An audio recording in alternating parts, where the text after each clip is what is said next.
about the lawsuit that Lil Totally.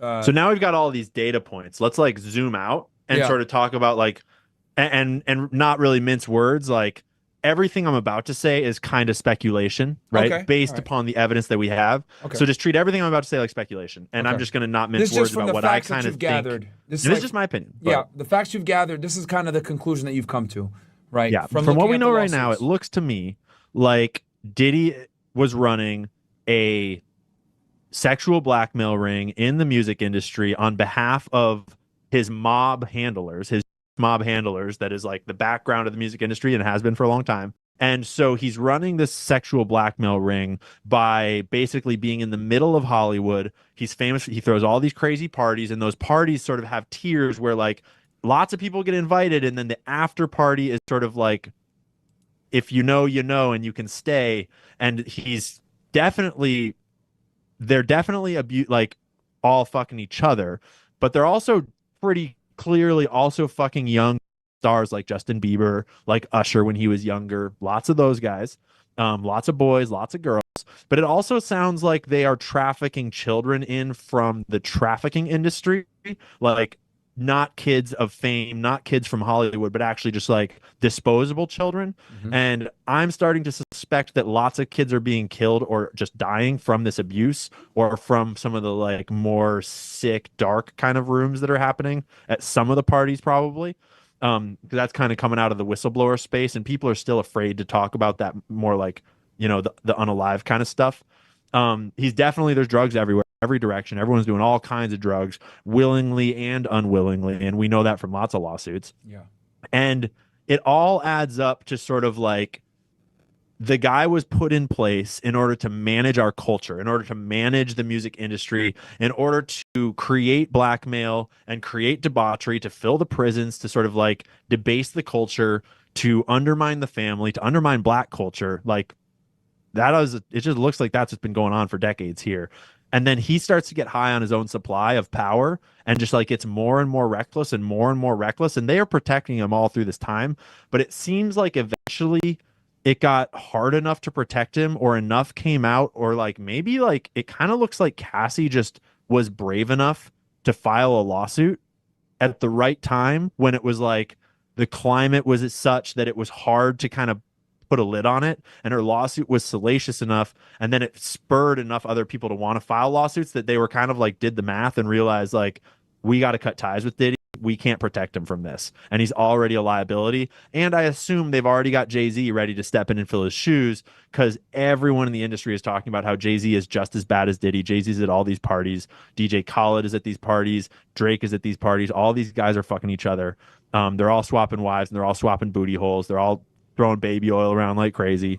Um, Baby O's big. Basically, every male rapper that runs in those circles, it sounds like, and I mean, obviously, all of them, but at this point, it seems like it's more of them than not, because that kind of seems like how you have gotten a record deal over the last 30 years is like have some sort of blackmail on you, be willing to do some sort of stuff, do some favors for some people. The whole industry feels pretty damn corrupt at this point. Um, Shit. that's the overview of what's going on. And that implies that Diddy is tied into the human trafficking networks in some amount, whether it's Diddy directly or whether it's his handlers like the mobsters, Fahim Muhammad, the people around him that are just supplying kids and girls and stuff. It implies that he's definitely tuned into the drug networks, obviously. He's tuned into the weapons and illegal weapons networks. So he's tied all throughout these black market Well, industries, yeah, he and had an they are all tied to each AR-15 other. with the serial numbers obliterated in one of his homes. Exactly.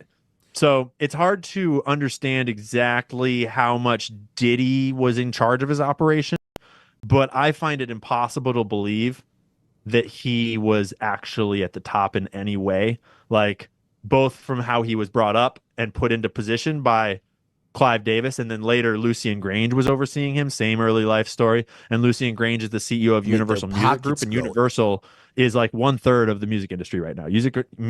Universal Music Group manages Taylor Swift, like all of the satanic weird stuff that's happening in music right now. A lot of those songs are coming out of Universal Music Group, and a lot of these record executives are related to each other, tied into each other. Like Lucian Grange's son, Elliot Grange. Here's a fun one. Elliot Grange is at Atlantic Records. He's in sort of like in one of the other thirds. There's like three big music kind of I'll like pull this guy up. umbrellas, His sort name of. is Elliot Grange, you said?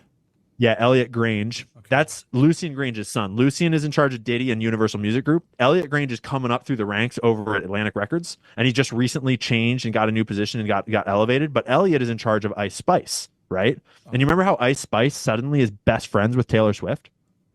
Yes. Yeah. It's like, together. Why is like Elliot Grange? What's the other Taylor one? Swift was the other hanging name out again? with the twerk girl, like the Down syndrome twerk girl, right?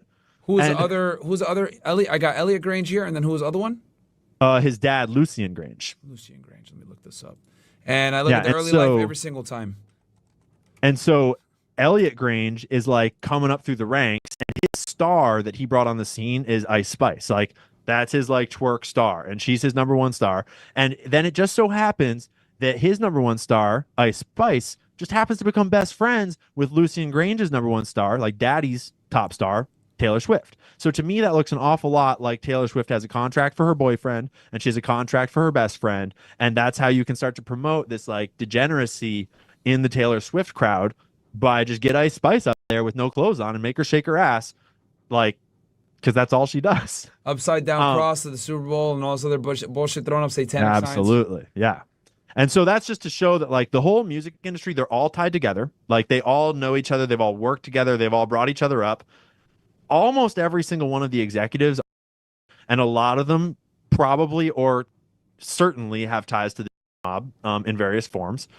And all of sort of like, and this has been how the music industry has been for a long time, is like mobsters and gangsters teaming up to make music, but also to, sell drugs, launder money, throw parties, all this other stuff. And that's just the history of the music industry. And today it's particularly perverse because it includes all this other child stuff and all this SA and all this blackmail. This episode is sponsored by Rumble Premium. The sponsorship's from Rumble, one that is incredibly